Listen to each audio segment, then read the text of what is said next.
Hello and welcome to Counterpressed on the Ringer and Spotify. From our brand new studio in London, I'm with Gilly, Flaherty and Kate Longhurst. And on today's show, we run through all the drama from the opening weekend of the WSL. Guys, what are we thinking about the brand new studio?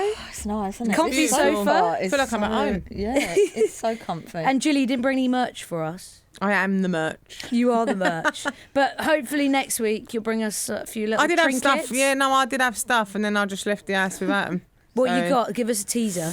I've got my, I've got a shirt, a football shirt. I did have trophies, but they were, like back in the day. Remember back in the day when we was like younger and we used to do Centre of Excellence? We used to have like Puma. Do you remember like Puma Player of the Year and stuff? Yeah. But my Puma fingers fell off. Oh. So I just got like a broken trophy, little bits and bobs. I've got a Millwall shirt, which is like one of my first ever shirts with Gilly on the back. If we put that next to Kate Longhurst West Ham shirt, I think we could start a world war on YouTube. Let's do it. That could be pretty spicy. Kate, what you brought in? Tell the listeners/viewers. Well, what do you even call that? The blown up Kate Longhurst mascot special.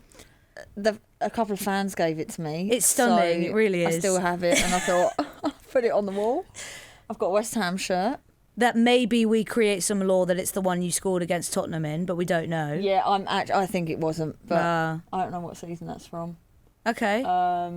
What else? Oh, you got some boots? Some old boots that I found in the garage, and a ball I scored a hat trick when I was a striker for Colchester United. That's OG. That's OG Kate Longhurst law. Yeah, so that's why it looks a bit flat, because basically it's just sat doing nothing. Yeah. Chile, are we worthy enough for an England cap in here? How many England caps do you get? Do you get one for every game? No, I had a big there was like a delivery come through. I've got like under 19s and stuff, and then they had they would send them out like years later though.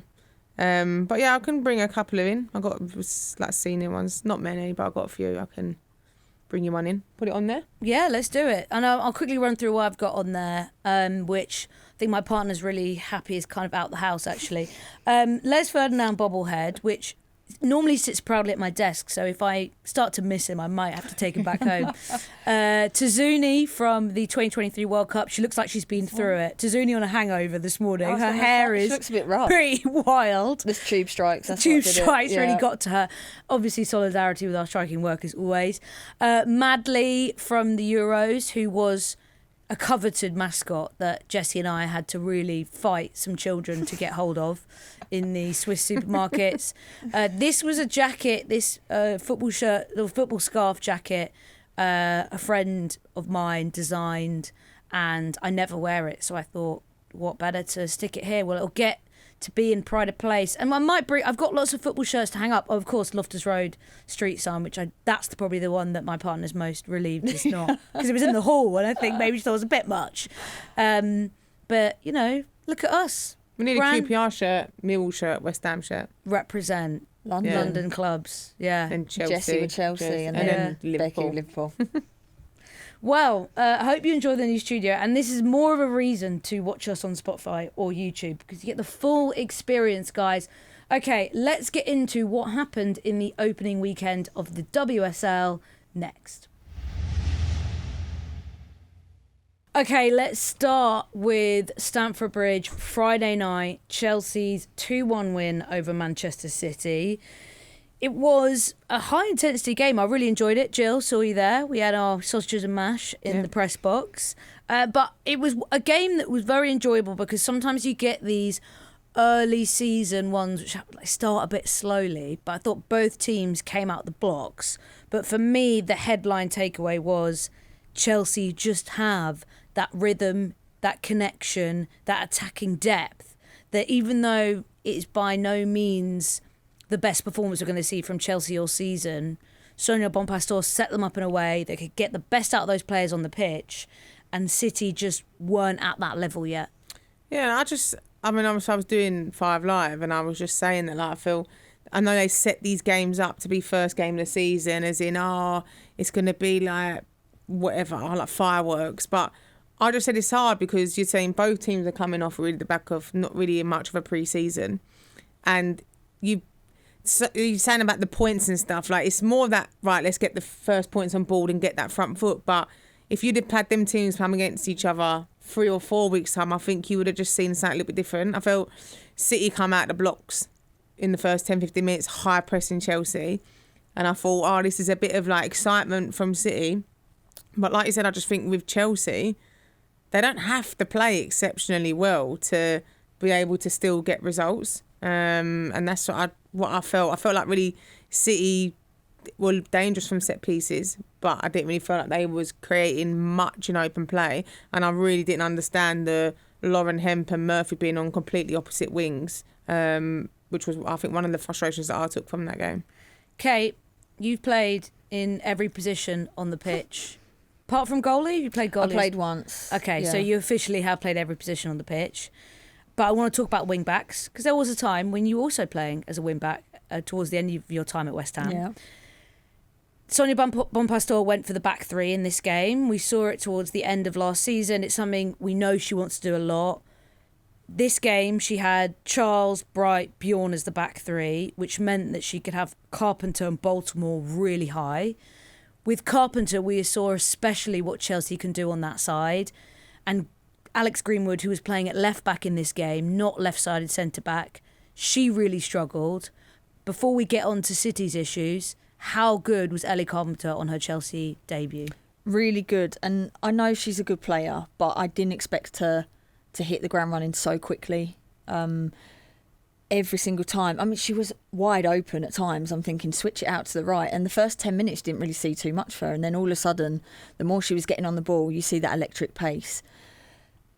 Dragging Alex Greenwood out into areas that she hasn't really played that much in the last few years. She's been more of a centre-back. So I think if you ask Alex Greenwood, she probably would have said, yeah, it was a tough night, because the last thing you want to be doing is getting run down the channel every single time. And Ellie Carpenter was doing that, and she was direct, and her final ball was good.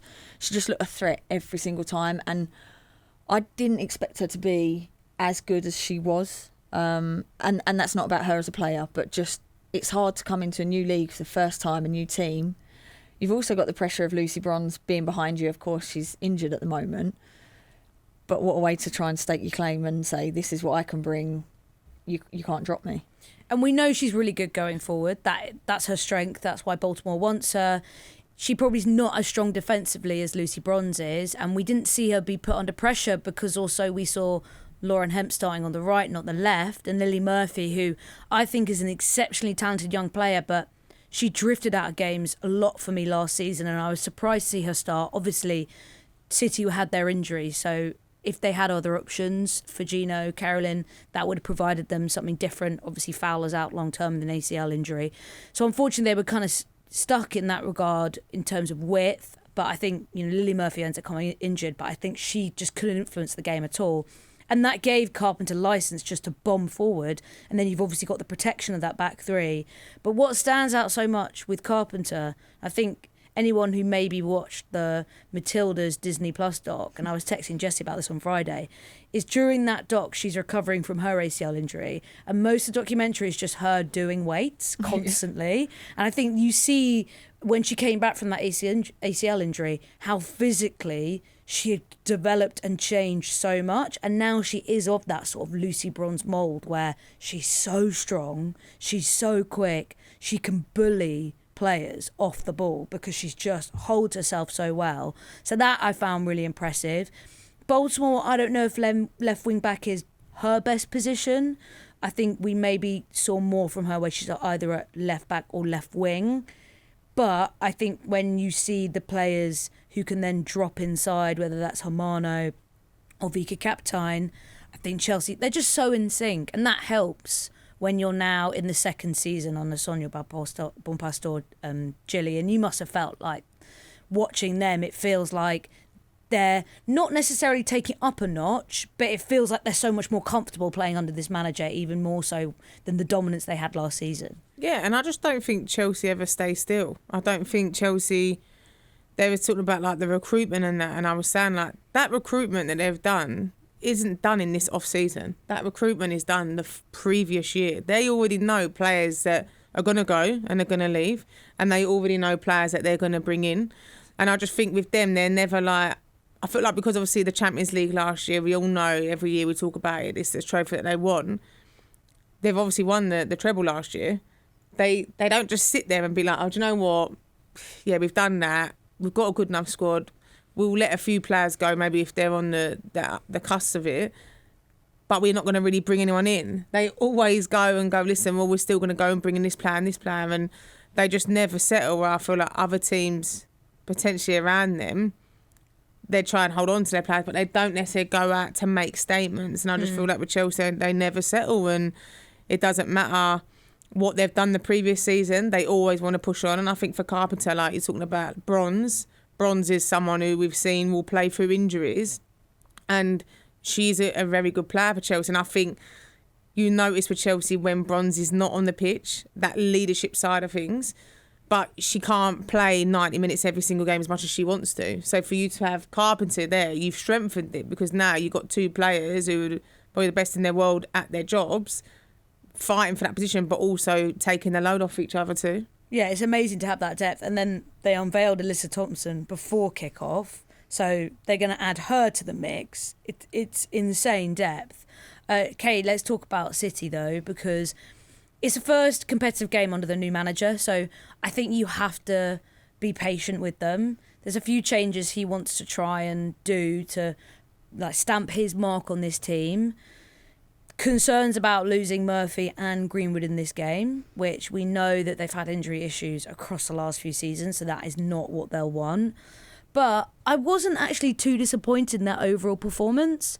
Maybe they didn't create enough from open play. Gilly mentioned like set pieces for me were their best opportunities, apart from that Shaw one where she kind of turned Bjorn inside out and then couldn't finish past Hampton. But overall, first game against a team that were unbeaten across all domestic competitions last season, away from home, I actually feel like there's quite a lot for them to focus on and think. At times, especially in the second half, I thought they were a lot better. We matched them. We didn't just capitulate after they went 2-0 up. Yeah, there was a lot to be positive about. They, for large spells of the game, they looked the better team. But we've said it before about Chelsea, they're just ruthless. So when they had their little spell on top, they scored, whereas Man City couldn't make that count. I think there was quite a few players that looked a bit frustrated. Bunny Shaw, especially as the game was going on, but maybe because there was a lot of stoppages and not like some decisions that maybe she wasn't happy with. But if you take that 3-4 games into season when people are in their rhythm a little bit more, I think Man City would have a real chance of winning that game. The worrying thing is the injuries that they've picked up too in the injury time when they're already looking a little bit thin at the moment. That is a big concern for them, I think. But in terms of like the way they played football, the way they got forward, the last ball maybe in the final third was lacking a little bit, but everything they did in the first 2/3 I thought was quite good. I would have preferred Hemp to kind of stay more on the touchline and on the other side, just to give Chelsea some different problems. Like you said, Ellie Carpenter was so high that if she can drag one of the centre-backs out, that's when you've got players like Viv Miedemar and Bunny Shaw that can get on the ball, and Yui Hasegawa just behind them. But they have some good players, and I think they're going to be an exciting team to watch. And it's only one game into the season, but for them it's a really tough game to take, I think, because they've already lost 3 points. And we've said before, like in this league, it's not like you've got a 30-game season where you can just teams are going to drop points a lot. With Chelsea, they're not going to drop many points, so it's kind of like, okay, we've had quite a good performance, but we've still come away with nothing. So I think that's the frustration for them. I also don't think they're in the title conversation for me, because it's new manager, new project. I feel like for them, they need to be fighting for Champions League. Do you think they think that though? Or do you I don't think they the players go would. I think if I'm Bunny Shaw, Shaw or Viv Miedemar, I'm thinking I'm pushing for the title. But I think realistically from the outside, for me, the only title contenders would be Chelsea and Arsenal. Yeah. And I think for City, it's got to be Champions League minimum this season, and then ideally a domestic trophy. Yeah. But also, what's mad, because of the injuries, players like Viv Miedemar and Bunny Shaw haven't actually played that much together, because Bunny Shaw missed the end of last season. Viv Miedemar was in and out with injuries across the campaign. So there hasn't actually been a lot of time for these relationships that were hopefully going to develop last season. Carolyn, when she came in Jan, Mary Fowler had a really good season, then you lose her through an ACL injury in April. It's so hard for City to build stuff because whenever they go in a good direction, they take 2 steps back. But I am hopeful that with this new manager, and, you know, I think a lot of people have been saying good things already about his energy and what he's trying to bring to the club. I'm excited about if they can just build some consistency this season and make it difficult. I'm with you, Gilly. I think it's so hard to be starting. I know it's good for, like, you know, it's a blockbuster way to start the season, but it's not the first time they've had to open the season against Chelsea, and it's a hard card to be drawn because you look at Manchester United, they're starting the season against Leicester, and United have actually historically had quite nice start of the season, which helps them build rhythm and build good leads going into the start of a campaign. But I think it is hard for City now they need to find a way to start to build that rhythm. But they won't also have Champions League. Whereas the other clubs, if United get through to league phase, they're going to have to manage those squads. And hopefully with City, that's a way for them to get a bit of an advantage against some of these other teams. Maybe not against Chelsea because the depth is ridiculous. But I think they could definitely take points of Arsenal and United. I just think, though, for them, the main thing we're saying about is the injuries. And about them, every time I think in previous seasons when they're on a run and they seem like they're getting somewhere or they're getting to the latter stages, they then lose Bunny Shaw, they lose Miedema, they lose Alex Greenwood. And I think for them, they don't have that squad like Chelsea do to go, well, it doesn't matter. Chelsea lose a striker and they've got another top international player to replace her with. It's not like that. So, but I do think maybe City always do best, I think, when no one's talking about them.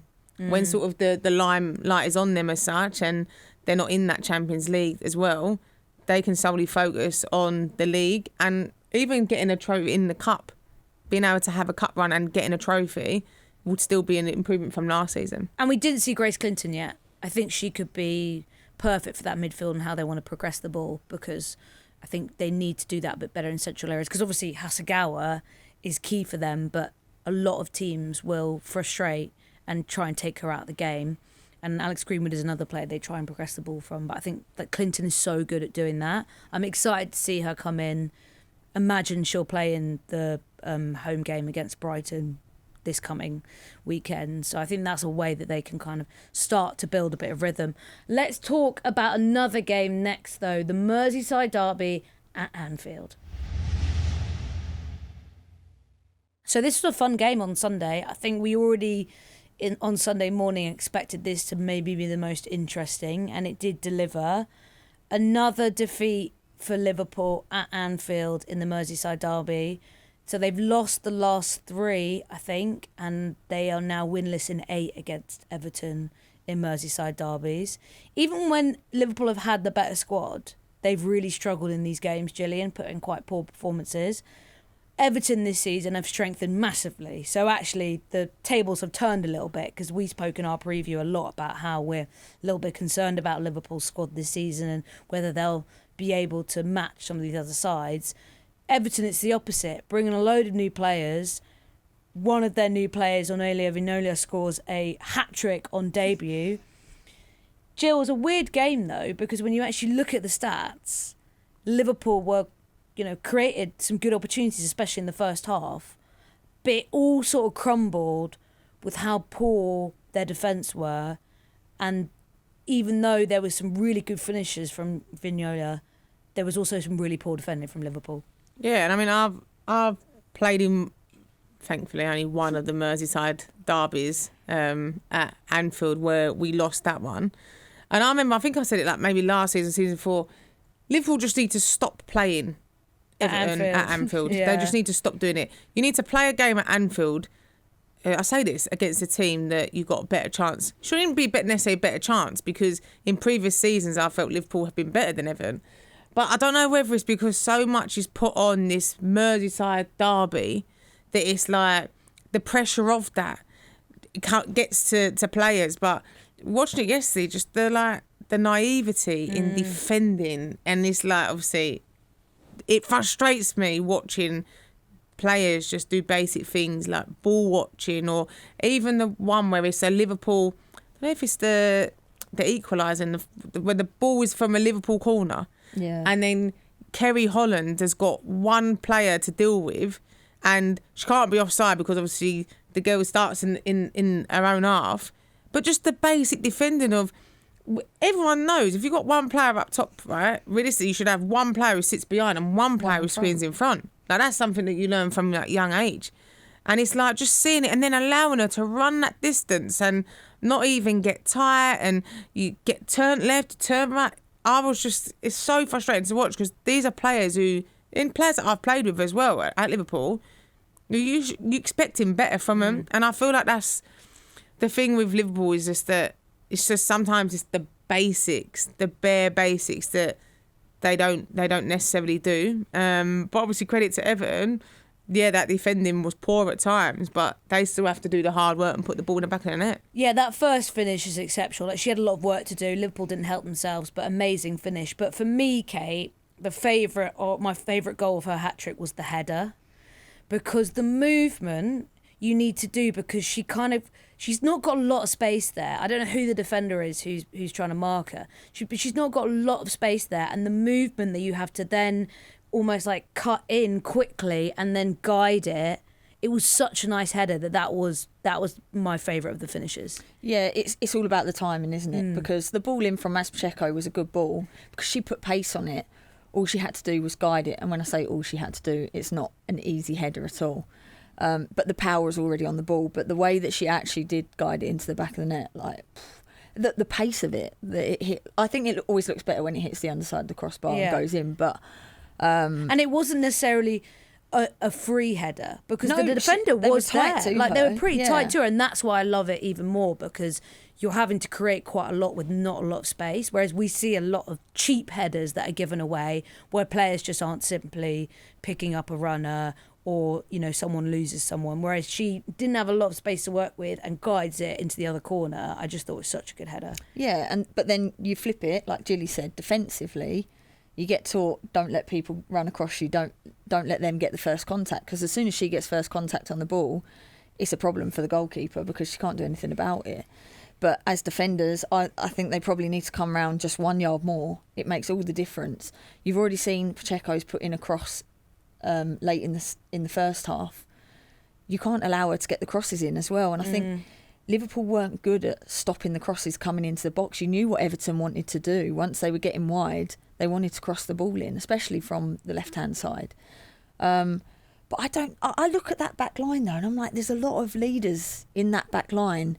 There's a lot of people that can communicate, but what's not getting passed on? Why are people not picking up properly? Why are people not getting tight to players? Why are they not delaying for that first goal?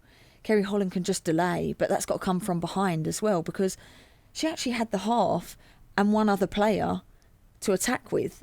There's no way they should be scoring from that in the first half. So it's things like that. I was actually quite impressed with Liverpool in the first half. I thought they looked better than what I expected from them. Then second half, I think it was really brave from Brian Sorensen as well to make 3 subs at half time. He clearly wasn't happy. And he said it in his little mid-match funny interview, which was quite hilarious. He was like, I'm going to make 3 subs. I thought, oh, great, cool. I quite like that. Let us know. It's so much better than, obviously, when you're...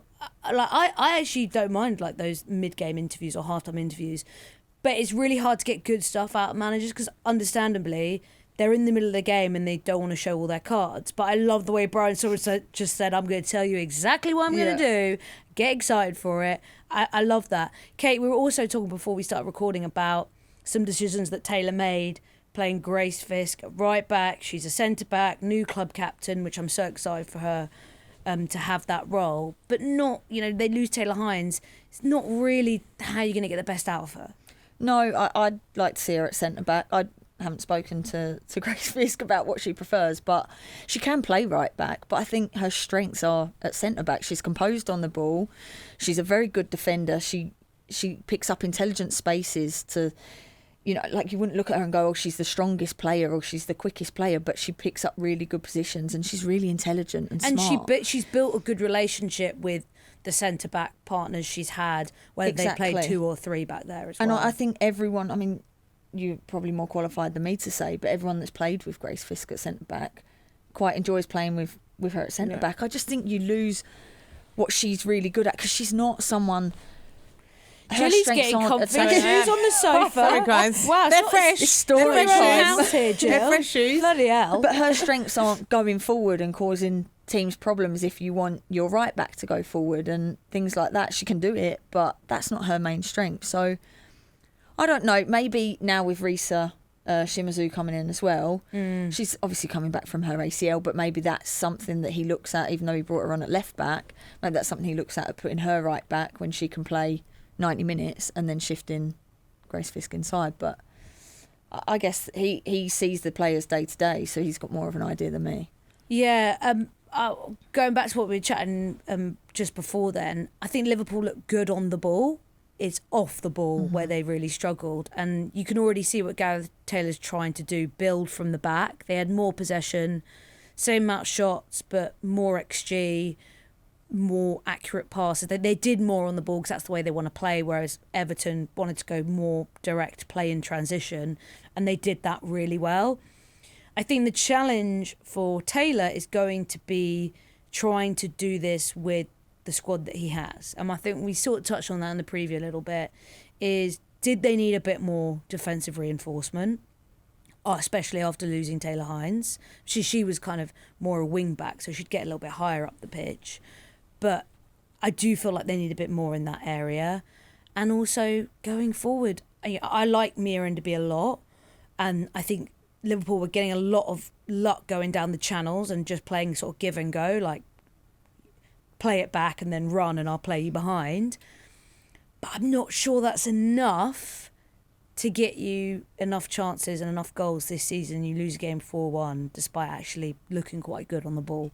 Yeah, and I think obviously they've lost a key player with Olivia Smith, and I think you see that in the Arsenal game, is that what she can do is, if it's not working, she can get the ball, she can run and drive, and she can shoot from distance, and she can score goals.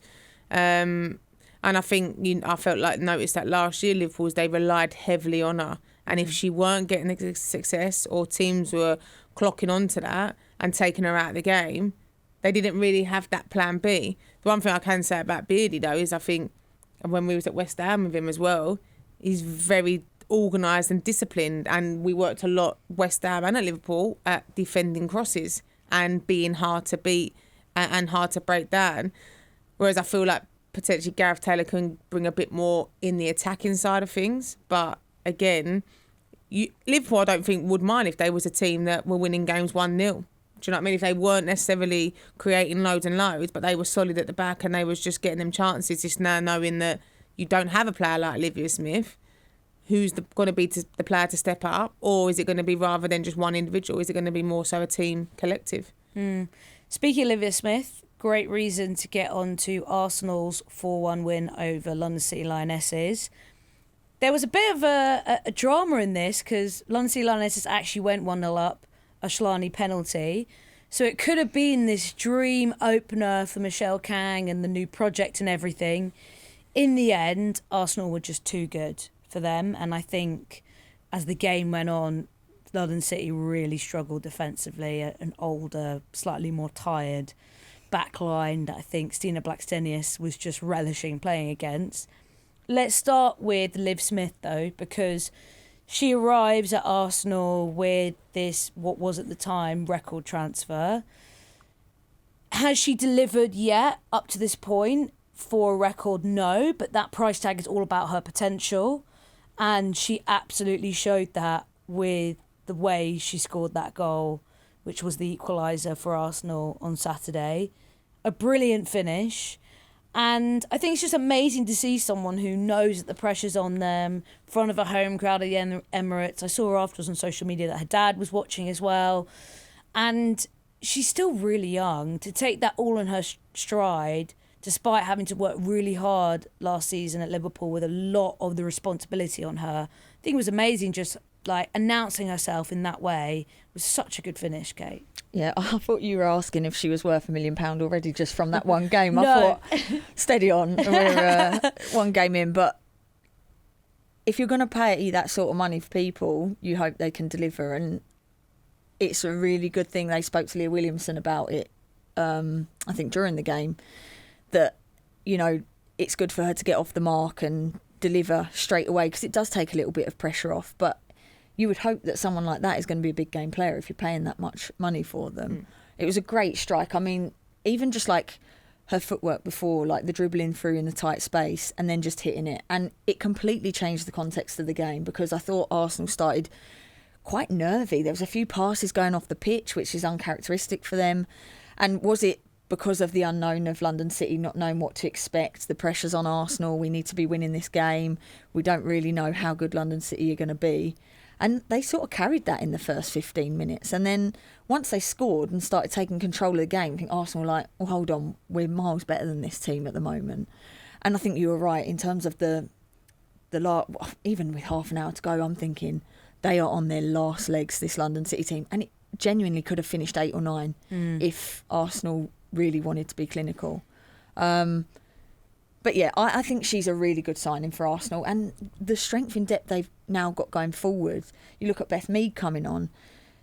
When there's tired legs on the pitch and she's just standing balls up to the far post, like, that's what you want from players. And they can do that now. Blackstenius to start running them in behind when Russo's done all the hard work. The only thing I would say with Arsenal is Russo doesn't look so threatening in terms of scoring goals, but I thought creativity, she was creating a lot of chances for other people. But I want to see her, I don't know, get a few more chances. But I don't know if that's down to other players or is that just how she plays in general? It seems for the past, definitely like couple of seasons, her role has evolved so much into dropping deeper and playing more, not as deep as we've saw sort of Harry Kane morph into for England and towards the end of his Spurs time, but definitely that sort of like 10-9 hybrid where she's not necessarily going to be in the box in those areas to finish, but she's going to provide the opportunity to link up play. But like you, I would like her to be able to be the target a little bit more than necessarily linking up with others all the time. But I still think we'll see her get hopefully double digits this season. She obviously finished with 12 last season. But I'd like to see her push more towards 15 and hopefully become that 20-goal striker. But then it's good that she's got Liv Smith as that pace to come in from the outside. But Russo's link-up play is so good. Yeah. She's so good at holding up the ball. She's so good at driving towards goal as well. And I think her long-range finishing is good. So then she kind of picks up goals that way. But what I think I liked as well is Renee Slegers spoke after the game about how she was pleased about how they did grow into the game and they did sort of problem solve as the game went on, which I think is really important because under Ida Val, we just saw a slightly frustrated Arsenal develop when things weren't connecting in games. And probably the benefit of playing in London City Lionesses side is that you're going to probably figure them out quite quickly because they're not going to have a lot of other options. But the one question mark for Arsenal for me, and we spoke about this on the WhatsApp group on Saturday, was the fact that Katie Reid was starting. Now, she gave away a penalty. In the end, Arsenal win 4-1, so that mistake doesn't matter. But she didn't look comfortable. She made an error really early on where she kind of stumbled over the ball. And it was just weird to start a really young player who hasn't played in tons of senior games, really. Like we've seen her get minutes, but she's starting a season opener at the Emirates when on the bench you have Lotte Moy, who was the player of the season a few seasons ago, like Edina, who is very experienced international. I don't think she's the player that she used to be. She's a very experienced international who's played for Spain and been at Arsenal for a fair few seasons now. But you don't rate either of those defenders to start in this game. Now, you know, maybe the logic is Katie Reid's really tall and Isabel Goodwin's really tall. But the reality is that Goodwin barely got touched because London City were trying to play direct her and the distribution was so poor that she wasn't really in the game at all. So there wasn't a moment where you saw this Reid-Goodwin one-on-one situation that people maybe thought Renee Slegers was building for. But I didn't read it at all like that. My read was, I don't trust these two players on the bench, or I'm making noise because I didn't get the centre-back reinforcements that I did want. Mm-hmm. I think Lotte Moy is good in the air, and I think she should have been the player that should have started for me. I think it's disappointing that a younger player is thrown in ahead of two experienced centre-backs on the bench. Yeah, it's difficult. We don't see what's going on in training, and we don't know exactly what Renee Slagers is seeing. You've given two scenarios, but she could also actually really rate Katie Reid. And I think there was moments where she did match up against Goodwin, and actually she was quite quick and used her body well. But it's the experience of that first one. She defended the first part really well, and then you've just got to realise I can't now win that second touch. And then she sticks out a leg and you're thinking, this just puts a lot of probably unnecessary pressure on her because all eyes are on that decision in the first place. And I will say, actually, to Reid's credit, she grew into the game, she got more confident. And I think when it comes to like Jules 1, she had one of the best stats at the end of the game. And she did rectify her mistakes, which she deserves credit for, because I'm probably being a little bit harsh in that regard. But it's not necessarily about her. It's more a question mark about the decision rather than it being her who gets the nod. It's more right? about the people on the bench yes, that you're looking at and going, they've got some experience.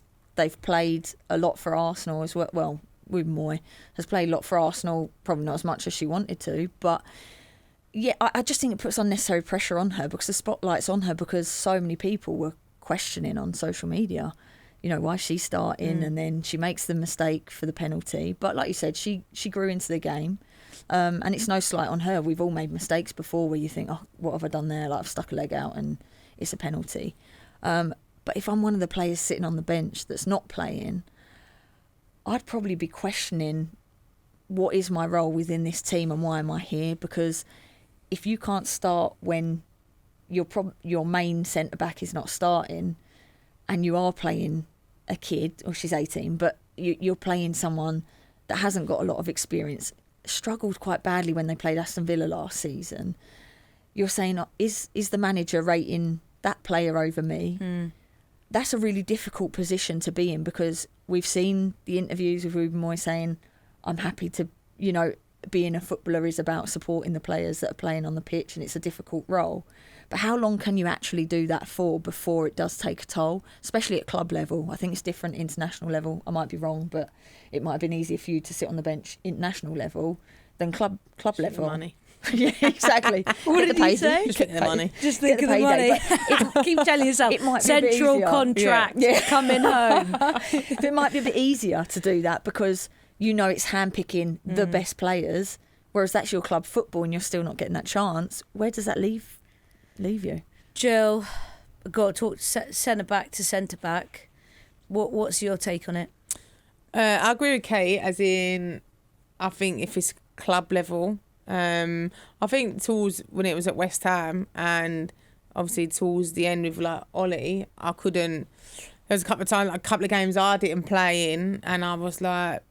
She kicked off. No, I'm joking. She didn't. I'm joking. How would like you the hair dry treatment with Alex Ferguson? How do you deal with it? No, so I remember one game I didn't play, which was Chelsea game midweek, and it's because I'd played on the Sunday, and I think it was like a block where we was doing Sunday midweek Sunday, and then Ollie pulled me and was like, obviously you've played Sunday. I think the Sunday game was though like a lower opposition.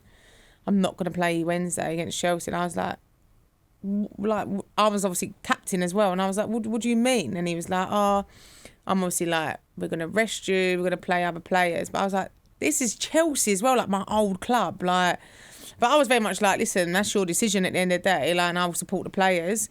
But I was obviously hurt by it. But he had his reasonings. And I think if Renee can say, listen, hopefully she's had the conversations with those players and been like, listen, these are the reasons why I'm playing Reid.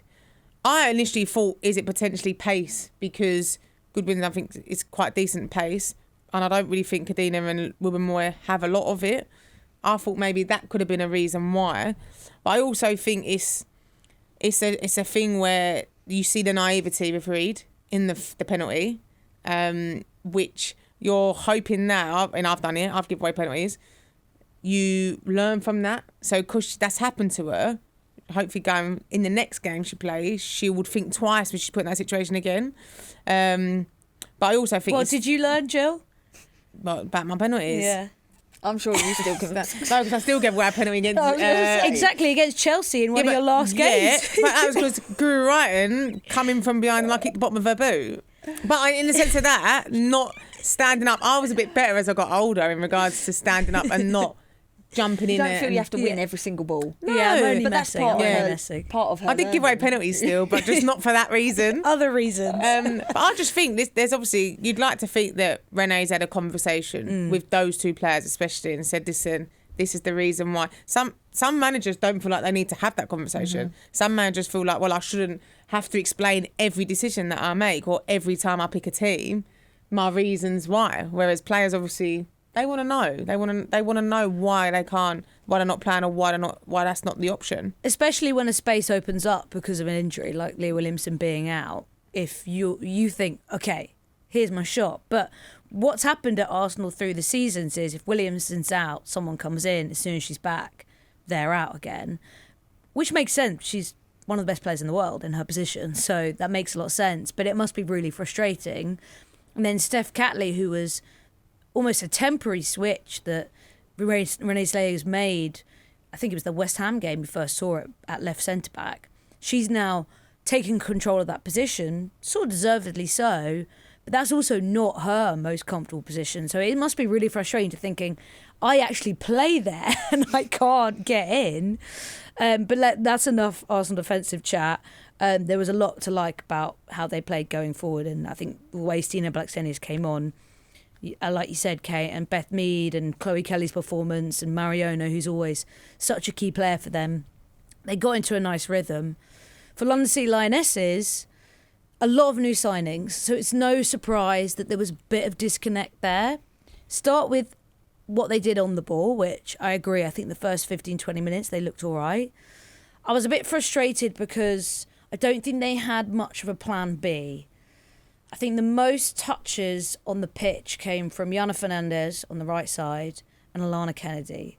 There was a lot of hoofing it from Alana Kennedy, who I think is an experienced defender, but I don't necessarily think her long balls are amazing.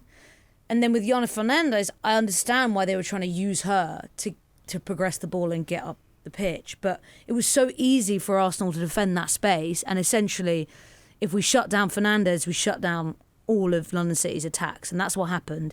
They were just kind of easily pushing her out, easily closing down those opportunities. So I was a bit disappointed about a kind of lack of ideas there. And then off the ball, the age of that centre-back three of Kumagai, Kennedy and Linari really started to show in the second half. And Kumagai is an exceptional footballer. Her CV, what she's achieved is amazing. But even when she was at Bayern Munich and I saw her play in the Champions League, I was feeling like this was a player coming towards the end of her career. And when they signed her for the Championship, obviously the gap is so big. But I think now we're starting to see, especially against some of the top opposition, where the gap's going to be for some of these players. And I think it's the same for Kennedy, and Linari's a little bit younger than those two, but you know, she's someone who's probably taking a step up now. I do worry. I worry about that, those three, and how they're going to match up in these big games. And maybe it won't matter, because actually for London City Lionesses, the point is what can they get against all the teams outside the top four, and maybe they can also maybe challenge a team like United and do some upsets there. Think about what Liverpool got off United in the last few seasons. But I do, I worry about them a little bit defensively. But I still think there's so much talent there. There's so much talent. Grace Curo arriving as well. If they start to connect the dots more going forward, they will certainly win a lot of games. Yeah, they ended up getting deeper and deeper. And I think, listen, I've played in games where you're getting shifted side to side to side, and you think, okay, we're fine because they're not really getting through us.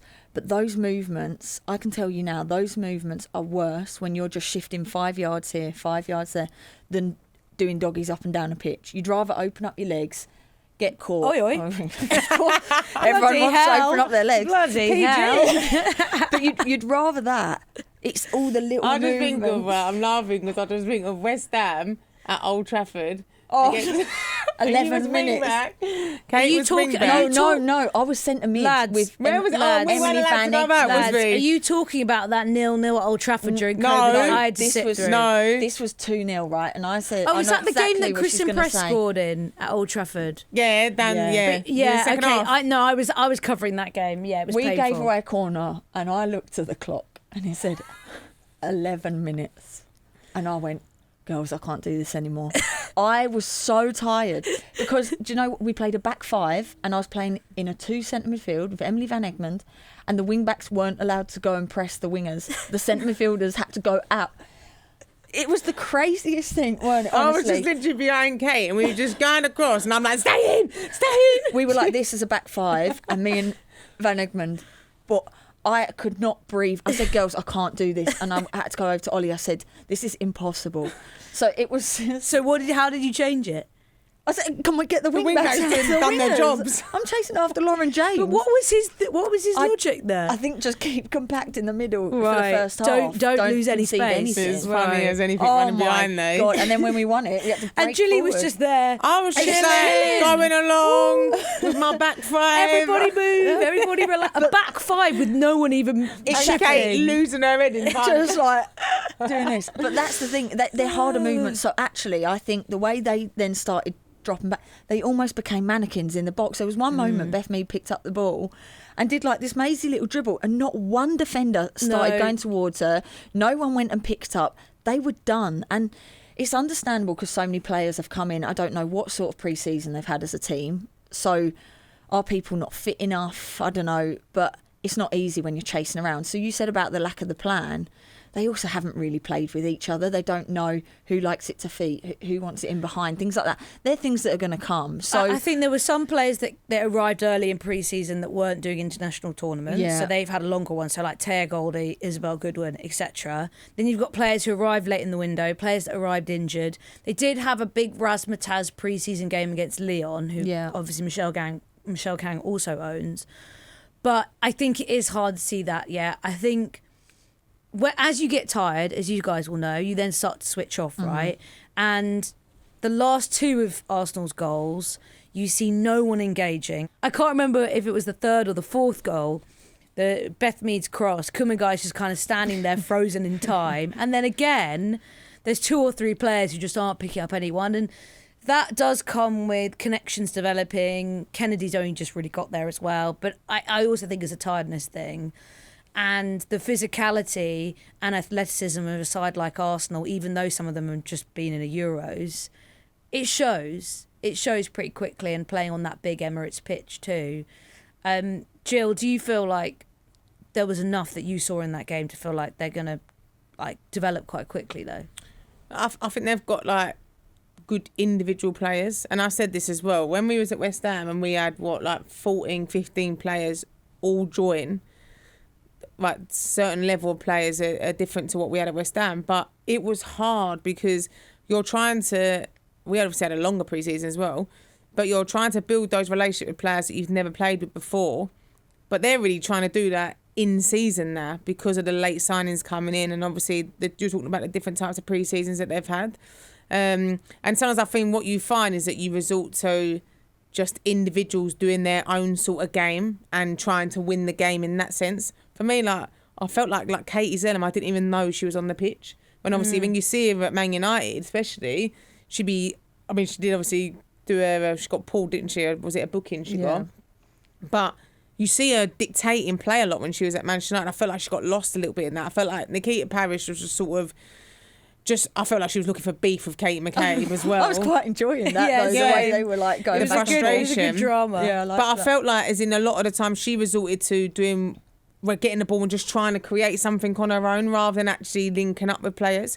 But I do think those relationships take time to build, and that's on the training pitch, but also in games. And they had a difficult start of the season. You're talking against Arsenal. And I know there's a lot of talk off the pitch about even players, own London City players, saying we're not here to make up the numbers. We want to be the best in the world. We want to be the best in this league. It takes a lot of time, and I think people have to respect that as well, is that it takes time and it takes consistency. You can't just pump loads of money into a team and go, do you know what, we're going to get in the Champions League this year. it's hard, and you have to show that level of respect to the likes of Chelsea, Arsenal, even Man United, Man City, them four really, because they're the ones who consistently battle every year to get into the top three. So yeah, I think it's just something that they'll learn, but I think you just have to give time for those relationships to build. Yeah, definitely. I'm excited to see some of those players come back to the WSL. Some players we're going to see in the WSL for the first time, like Grace Gioro, and that was the big transfer deadline day drama with her coming over from PSG. So that's exciting. It's big storylines. It's entertaining. How did everyone feel about first weekend? Enjoy it? I have got a couple of gripes. Oh, here we go. Yeah, because the first one, stop panning to the crowd every 1 All minute. the time. It was driving me mad. Like, it honestly... And there was a lot of that on the BBC coverage of Arsenal game. That was the game I was talking about, because I was just like, the game's going on and you keep just showing I think I saw probably like 20,000 people because they just kept showing. So I'm like, okay, I get it. Like, the crowd's there. And it wasn't just crowd shots, it was crowded in 4K, Ultra HD, close up. I feel like it's got FIFA. Like. Yeah, I'd almost rather it be like just a pan of the crowd. Yeah. Here's the crowd and we get on. The other one, why are they cutting down already before half time who the 3 nominations for player of the match are going to be? You can vote. Everton, Liverpool. They've narrowed it down to 3 people. Have your vote for player of the match. I thought, what if someone has a really good second half? They might be player of the match, and people are already voting. Just good point. Yeah. Just gets me mad. Or I would say also in that Arsenal game, don't copy and paste formations from Twitter. Oh no! And then put them in your formation graphic. Come on, guys. That's 101, lads. Don't copy it. We all know it's numerical order most of the time, not formation order. So let's not do that for the opening weekend, guys. Jill, anything from you that you...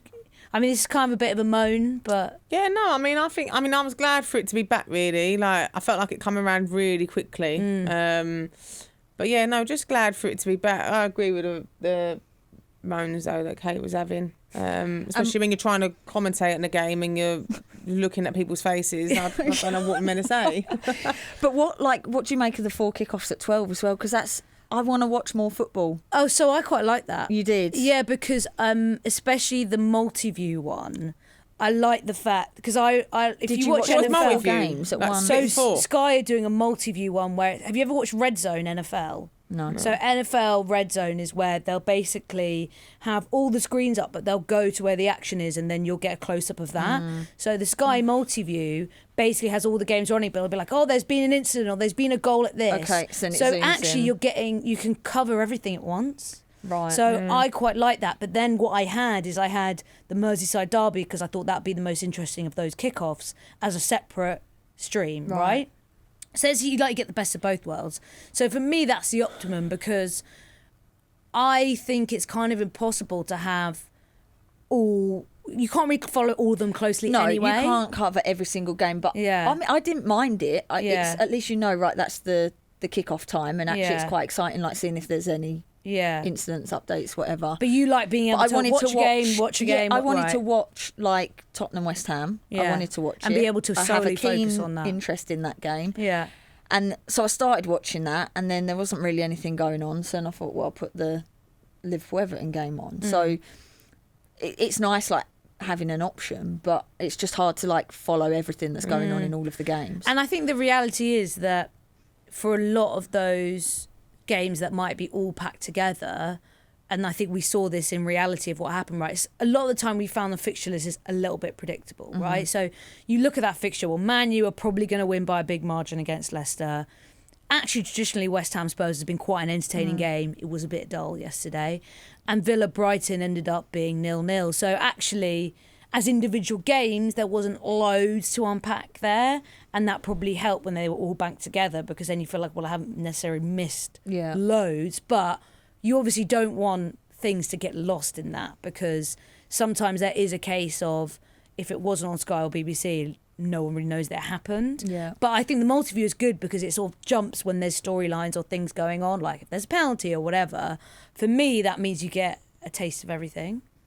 I might try that. Yeah, get involved. We also had the alcohol trial kick off. Well, it's already been in the Championship. We had it at WSL grounds.